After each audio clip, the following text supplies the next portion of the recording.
A few tips that have been helpful for me in holding myself accountable and creating my own schedule. A huge time waster for me is getting on social media and just scrolling, but we shouldn't compare ourselves to other people, and I think that's the hardest thing for me about social media. Hi everyone, and welcome back to our channel. Today I thought it would be fun to do a little video on how to stay productive and organized at home. I'm going to cover this like on a monthly basis, and then what it looks like for us on a weekly basis, and then finally daily basis. Those three categories going from a big picture view narrowed down to just a daily overall schedule focus. Starting out with the monthly focus. What I like to do with any of our engagements, appointments, anything else that we've signed up to do or agreed to do ahead of time, I like to go ahead and plug that into our Google Calendar for whenever that is. So whether that's next month or 2 months from now or even several months out, I even have things. That just gives me a heads up if I'm checking in on a different date. I can go to that month and I can be like, okay, we've got this appointment, we've got this weekend that's off the table, so these are the other ones that we still have left. That's how I like to keep it organized, just because it really helps me to have that big picture view of the month. I usually just plug those one-off weekends or whatever into our calendar. I can look at it on my phone. I can look at it if anyone asks me to do something. I can just take a quick peek and see what I have availability for. It helps to keep me from overbooking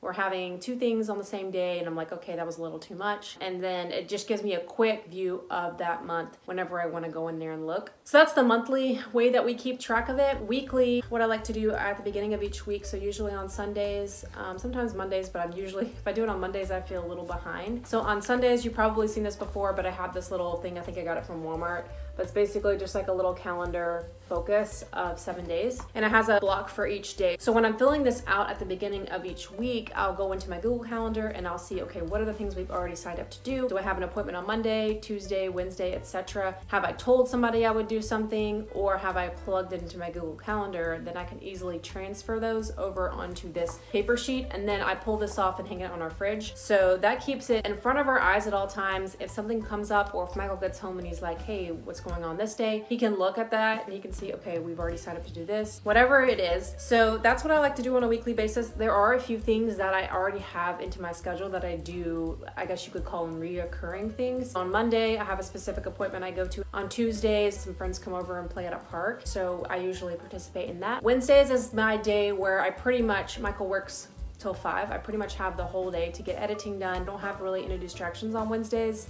Usually, I can get lots of ideas generated on that day. No interruptions. Thursdays and Fridays, Michael gets off at noon. So those days, usually we'll go to the beach, or we might be working on business stuff together, or there's just more interruptions and more likelihood of something coming up that I wouldn't be able to control. If I'm gonna get a video edited, that's probably those 2 days. I probably shouldn't save it to those days because it probably won't happen. Just depends, like I said, but that's how I can kind of map out my week and know what things to get done on which days, and if I don't get it done on that day, what day would be best to move it to. So that's really helpful when it comes to planning things. It's really helpful to know my scope of the week, and it's helpful when it comes to staying productive. It's so hard to stay productive when either you don't have things you know you need to do, or you don't have them at the forefront of your mind, and it just comes up on the day of and you're like, oh, I need to do this, and maybe you're tired, or maybe you already overtext yourself in another area, and those things that really need to get done aren't getting done. So first thing I would say is to prioritize what you really want to get done. You need to know what you want to get done in order to be able to prioritize it. So that's why I love filling out my schedule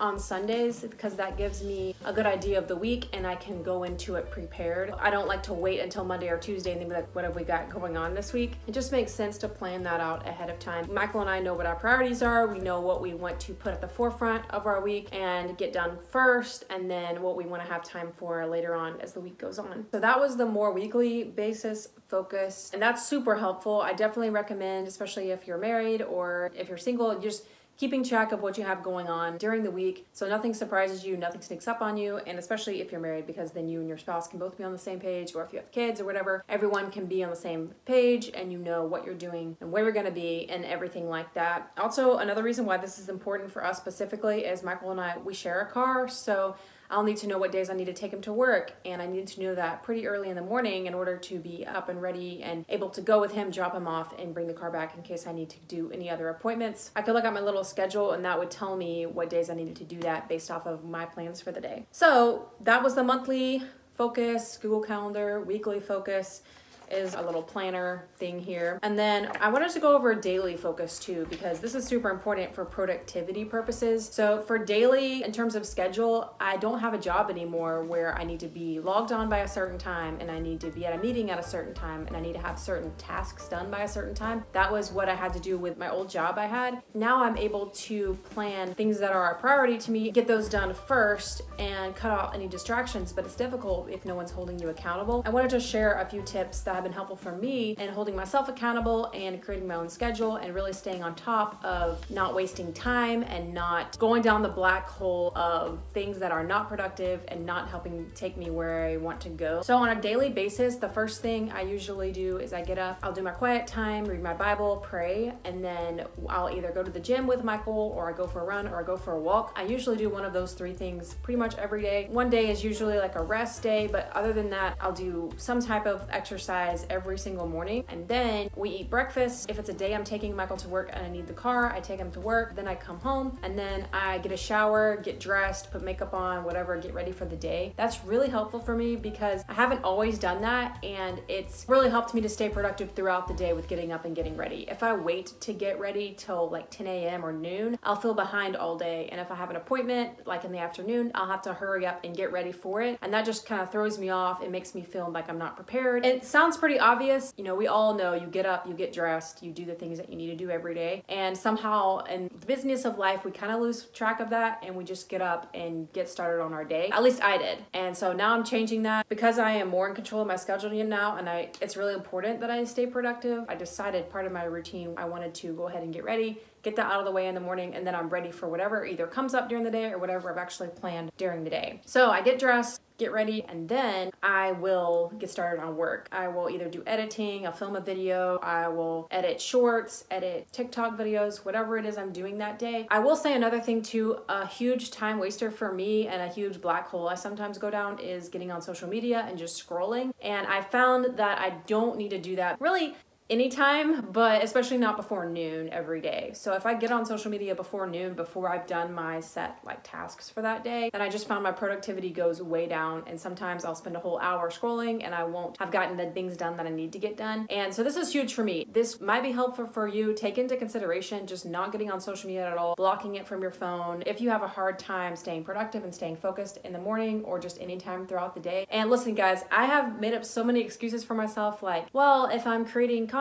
then I need to be inspired by other people and I want to see what they're putting out. And while that sounds like a viable excuse for getting on social media, a lot of times it's just not. I found myself comparing myself to other people and comparing what I'm doing and thinking the ideas I have are not good enough, and it doesn't lead anywhere good. Sometimes I do get ideas. I will say, like, probably 10% of the time I get ideas, but the other 90% is just making me feel worse and making me compare myself to other people, and it's just not helpful. So I will say that if you are like me and you're making up excuses for yourself about why you should be on social media, think about your goals and think about what you want for your family. Because I think for me, I know that I can get ideas from other people, but at the same time, we are our own specific family and we're gonna look different from other people. You know, everybody has their own style and their own things that they like and they're good at doing, and that's great. We all should have that, but we shouldn't compare ourselves to other people. And I think that's the hardest thing for me about social media, and that's usually why some days I don't even get on at all. Some days I'll get on and post and then get off, and then some days I will get caught up in it and I'll forget what I should be doing and I'll waste a lot of time on there. But I do find I'm most productive when I stay off of it for as long as possible in the day, and then if I do get on it, I'll get on, quickly post, and then get off again. Then I even find myself being more creative by creating. So if you are kind of in a rut and you don't really know what to create or what to do, the answer for you is probably not on social media. The answer for you is probably just to go to a quiet place, get a pen and paper,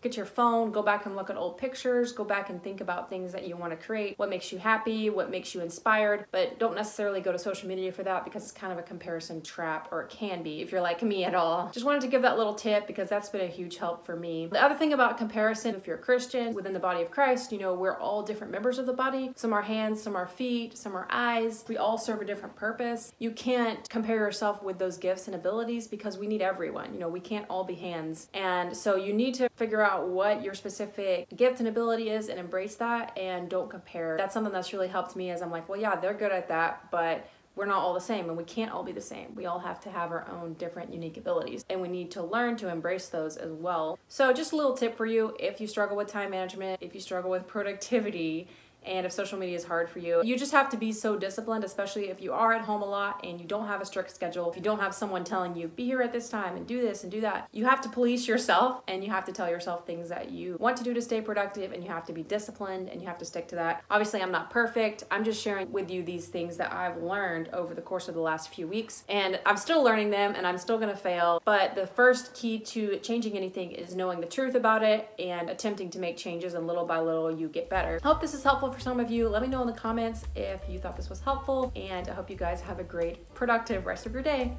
Bye-bye.